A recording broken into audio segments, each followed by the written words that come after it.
Hello everyone, welcome to ఈ వివేకం.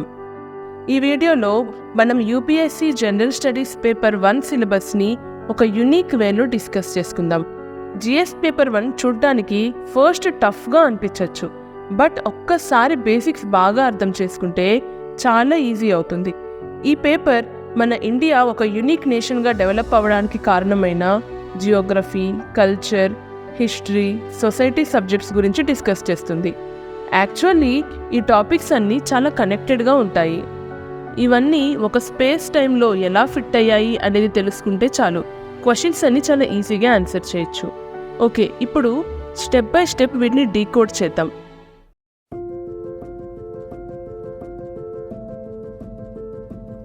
మన భారతదేశ భూభాగం కొన్ని పవర్ఫుల్ ఈవెంట్స్ ద్వారా ఫామ్ అయింది. వీటిని జియోఫిజికల్ ఫినామినా అంటే భూభౌతిక ప్రకటనలు అంటారు. దీనికి ఒక ఎగ్జాంపుల్ హిమాలయాస్ ఫార్మేషన్. కొన్ని కోట్ల సంవత్సరాల క్రితం ప్రజెంట్ ఇండియాగా ఉన్న భూభాగం మెల్లిగా ఏషియా ఖండాన్ని ఢీకొంది. ఆ దెబ్బకి ఎర్త్ క్రస్ట్ పైకి పుష్ అయ్యి ప్రపంచంలోనే ఎత్తైన పర్వతాలైన హిమాలయాలు ఏర్పడ్డాయి. ఎర్త్ ప్లేట్స్ అంటే ఈ భూగర్భ ఉపరితలం కదలిక ఇప్పటికీ జరుగుతూనే ఉంది. ప్రతి సంవత్సరం హిమాలయాలు కొన్ని సెంటీమీటర్లైనా పెరుగుతూనే ఉన్నాయి. ఇలాంటి సహజ సంఘటనలు కేవలం భూభాగాన్నే కాకుండా మనుషుల జీవన విధానాన్ని కూడా ప్రభావితం చేస్తాయి. హిమాలయాలు భారతదేశ వాతావరణాన్ని ప్రభావితం చేయడం, నదులను, నీటిని అందించడమే కాదు, మనకు ఒక మంచి ప్రొటెక్షన్ కూడా ఇస్తున్నాయి. మన ఇండియా ఎందుకు ఇంత డిఫరెంట్గా ఉంటుంది అని మీరు ఎప్పుడైనా ఆలోచించారా? ఇదంతా మన జియోగ్రఫీ వల్లే. ఒక్కసారి చూడండి, నార్త్లో పెద్ద పెద్ద మౌంటైన్స్, వాటి నుంచి ఫ్లో అయ్యే రివర్స్, ప్రజలతో కిక్కిరిసిపోతున్న సిటీస్. అసలు ఫస్ట్ నుంచి మన ఇండియాని తీర్చిదిద్దింది మన జియోగ్రఫికల్ ఫ్యాక్టర్సే. హిమాలయాలు నార్త్ నుంచి వచ్చే కోల్డ్ విండ్స్ అంటే శీతల గాలుల నుంచి మనల్ని ప్రొటెక్ట్ చేస్తూ ఉంటాయి. గంగా, యమునా లాంటి రివర్స్ రైతులకి పంటలు పండించడానికి హెల్ప్ చేస్తాయి. అడవుల నుంచి ఎడారుల వరకు రకరకాల జియోగ్రఫికల్ ఫీచర్స్ ఉండడం వల్ల అక్కడుండే ప్రజల జీవన విధానాలు కూడా డిఫరెంట్గానే ఉంటాయి. మనకున్న భౌగోళిక పరిస్థితులు భూభాగంతో పాటు కళని, సంస్కృతిని కూడా ప్రభావితం చేశాయి.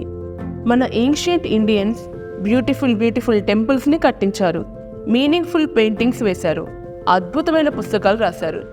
బేసిక్గా చెప్పాలంటే మన కళలు, సంస్కృతి మన జీవితాల్లో ఎప్పుడో భాగమైపోయాయి. మనం జరుపుకునే పండగలు అవ్వచ్చు, వేసుకునే బట్టలు అవ్వచ్చు, ఇల్లు కట్టుకునే విధానం అవ్వచ్చు, ఇవన్నీ మన సంస్కృతికి అద్దం పడతాయి. ఖజురహో వంటి దేవాలయాలలో ఉన్న శిల్పాల నుంచి భరతనాట్యం వంటి అందమైన నృత్యాల వరకు భారతదేశ కళలు మన గతాన్ని, మన దేవుళ్ళని మరియు మన జీవన విధానాన్ని చెబుతాయి. మన ఈ కల్చర్ మనల్ని ఏన్షియంట్ టైమ్స్కి తీసుకెళ్లే ఒక టైం మెషిన్ లాంటిది. మన దేశ ప్రజలు ఎంత వైవిధ్యంతో ఉంటామో కదా. డిఫరెంట్ లాంగ్వేజెస్ మాట్లాడతాం, డిఫరెంట్ రిలీజియన్స్ ఫాలో అవుతాం, and different kinds of food తింటాం. డిఫరెంట్ పీసెస్ కలిసి ఒక బ్యూటిఫుల్ పిక్చర్ క్రియేట్ చేసినట్లు మన సొసైటీ కూడా వైవిధ్యంతో ఉన్న అందమైన రూపాన్ని సృష్టిస్తుంది. ఈ డైవర్సిటీ కొత్తగా వచ్చిందేం కాదు.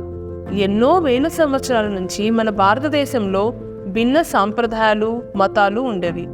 పండగలు జరుపుకునే విధానం, కుటుంబ వ్యవస్థ, ఇలా మన సమాజ పునాది మన భిన్నత్వాన్ని గౌరవించడంపైనే ఆధారపడింది.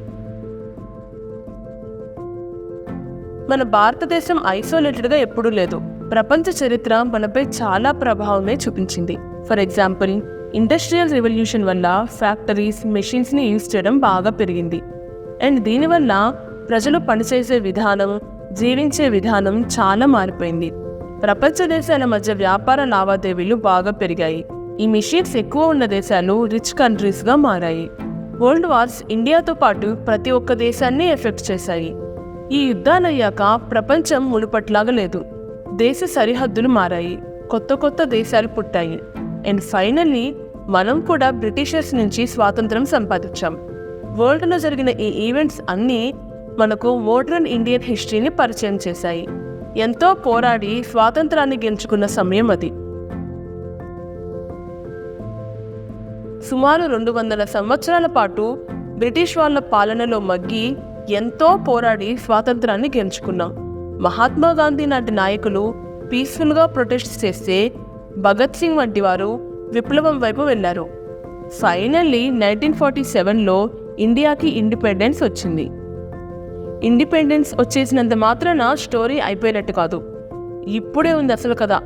ఒక స్ట్రాంగ్ యూనిఫైడ్ కంట్రీగా మనల్ని మనం నిర్మించుకోవాల్సిన టైం అది. ఇండిపెండెన్స్ వచ్చాక డిఫరెంట్ రిలీజియన్స్, డిఫరెంట్ పీపుల్, ఇలా అందరినీ ఒక గవర్నమెంట్ కిందకి తీసుకురావడానికి చాలానే కష్టపడ్డాం. పొలిటికల్గా రీఆర్గనైజ్ అవ్వడానికి అన్ని కల్చర్స్కి గౌరవం ఇస్తూ లింగ్విస్టిక్ స్టేట్స్ అంటే భాషా ప్రయుక్త రాష్ట్రాలను ఏర్పాటు చేశాం. అదే టైంలో మన ఎకానమీని తిరిగి స్ట్రాంగ్ చేసుకోవాలి, జాబ్స్ క్రియేట్ చేయాలి, పావర్టీ తగ్గించాలి. ఇలా చేయాల్సినవి చాలా ఉన్నాయి. మన లీడర్స్ డెవలప్మెంట్ మీద దృష్టి పెట్టారు. అగ్రికల్చర్, ఎడ్యుకేషన్, హెల్త్ ఇవన్నీ ఇంప్రూవ్ చేయడానికి కొత్త కొత్త స్కీమ్స్ తీసుకొచ్చారు. అలా ఆ 10-15 ఇయర్స్ టైం ఇప్పుడు మనం చూస్తున్న ఆధునిక భారతదేశానికి అండ్ భవిష్యత్తులో జరగబోయే మార్పులకు పునాది వేసింది. ఇండిపెండెన్స్ వచ్చిన తర్వాత మన ఇండియా చాలా ఫాస్ట్గా గ్రో అవ్వడం స్టార్ట్ చేసింది. చాలామంది విలేజెస్ నుంచి సిటీస్కి మూవ్ అయ్యారు. దీన్నే అర్బనైజేషన్, నగరీకరణ అంటారు. పీపుల్ జాబ్స్ కోసం, ఎడ్యుకేషన్ కోసం, బెటర్ లైఫ్ కోసం సిటీస్కి షిఫ్ట్ అవ్వడం స్టార్ట్ చేశారు. ఈ డెవలప్మెంట్తో పాటు కొత్త కొత్త ఛాలెంజెస్ కూడా ఫేస్ చేశాం. ఉన్న సిటీస్ అన్నీ ప్రజలతో కిక్కిరిసిపోయాయి. ట్రాఫిక్ సమస్యలు, అసలు చాలామందికి ఉండడానికి సరైన ఇల్లు కూడా ఉండట్లేదు. ఇంకా ఇన్ఫ్రాస్ట్రక్చర్ అంటే మౌలిక సదుపాయాల కొరత వల్ల చాలామంది ఇబ్బంది పడుతున్నారు. బట్ ఏ మాటగా మాట, సిటీస్ డెవలప్ అవడం వల్ల మంచి కూడా చాలానే జరిగింది. ఉద్యోగాలు పెరిగాయి, మంచి మంచి స్కూల్స్ డెవలప్ అవడం వల్ల ఎడ్యుకేషనల్ యాక్సెస్ పెరిగింది. సింపుల్గా చెప్పాలంటే ప్రజలకి వాళ్ళ జీవితాలను మెరుగుపరచుకోవడానికి కొత్త కొత్త అవకాశాలు వచ్చాయి. ఈ రోజు కూడా అర్బనైజేషన్ వల్ల ఇండియా ట్రాన్స్ఫార్మ్ అవుతూనే ఉంది. సిటీస్ని బెటర్ ప్లేసెస్గా చేయడానికి గవర్నమెంట్ కృషి చేస్తూనే ఉంది. ఇండియాలో సిటీస్ పెరిగే కొద్దీ వరల్డ్తో కనెక్షన్ కూడా పెరిగింది. దీన్నే గ్లోబలైజేషన్ అంటాం. వేరే వేరే కంట్రీస్లో ఉండే వాళ్ళతో మాట్లాడగలుగుతున్నాం. మన ప్రొడక్ట్స్ని ప్రపంచవ్యాప్తంగా అమ్మగలుగుతున్నాం. డిఫరెంట్ కల్చర్స్ని ఇన్వైట్ చేసుకుంటున్నాం. అలాగే ఈ గ్లోబలైజేషన్ వల్ల వచ్చే మోడర్న్ ఐడియాస్ మన ట్రెడిషన్స్ని కూడా దెబ్బతీస్తున్నాయి.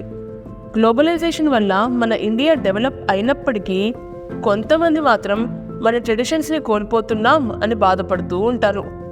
సో తరతరాలుగా వస్తున్న మన సంస్కృతి, భావాలను మరియు ఆధునిక ఆలోచనలను బ్యాలెన్స్ చేయాల్సిన అవసరం చాలా ఉంది. భారతదేశం ఎదుర్కొన్న మరో సవాలు కమ్యూనలిజం. కొన్నిసార్లు భిన్న మతాల ప్రజలు వాళ్ళ భావాలు కలవనప్పుడు గొడవ పడతారు. బట్ ఫస్ట్ నుంచి ఇండియాలో అన్ని మతాల ప్రజలు కలిసి జీవించేవాళ్ళు. హిందూస్, క్రిస్టియన్స్, ముస్లిమ్స్ ఇలా అందరూ కలిసిమెలిసి ఉండేవాళ్ళు. అప్పుడప్పుడు మత కలహాలు వచ్చినప్పటికీ వాటిని సాల్వ్ చేసుకొని తిరిగి పీస్ఫుల్గా జీవించేవాళ్ళు. బికాస్ మన సమాజం నిలబడిందే ఐక్యత మీద కదా. పురాతన సాంప్రదాయాలు మరియు ఆధునిక ఆలోచనల మిశ్రమమే ఈరోజు మన భారతదేశం. సిటీస్ ఫాస్ట్గా గ్రో అవుతున్నాయి. మన ప్రజలు ప్రపంచంలో రకరకాల ప్లేసెస్కి వెళ్ళి వర్క్ చేస్తున్నారు. భిన్నమైన భావాలు, తత్వాలు అన్నింటికీ వాల్యూ ఇస్తూ ముందుకెళ్తున్నాం. ఈ మొత్తం ప్రయాణంలో మన గతాన్ని గుర్తు చేసుకుంటూ మంచి భవిష్యత్తును నిర్మించడానికి కృషి చేస్తున్నాం. జియోఫిజికల్ ఈవెంట్స్ నుంచి అర్బనైజేషన్ మరియు గ్లోబలైజేషన్ వరకు ఇండియా యొక్క జర్నీ కాన్స్టెంట్ గ్రోత్ తోటి కొత్త వాటికి అడాప్ట్ అవుతూ బ్యాలెన్స్గా సాగుతుంది. జియోగ్రఫీని బేస్గా తీసుకుంటూ, హిస్టరీ ద్వారా నేర్చుకుంటూ, మన రిచ్ కల్చర్ ద్వారా ప్రభావితం అవుతూ ఇండియా ఒక యూనిక్ అండ్ వైబ్రెంట్ నేషన్గా ప్రోగ్రెస్ అయింది, ఇప్పటికీ ప్రోగ్రెస్ అవుతుంది. So I hope GS1 syllabus decode video మీకు హెల్ప్ అయింది అనుకుంటున్నాను.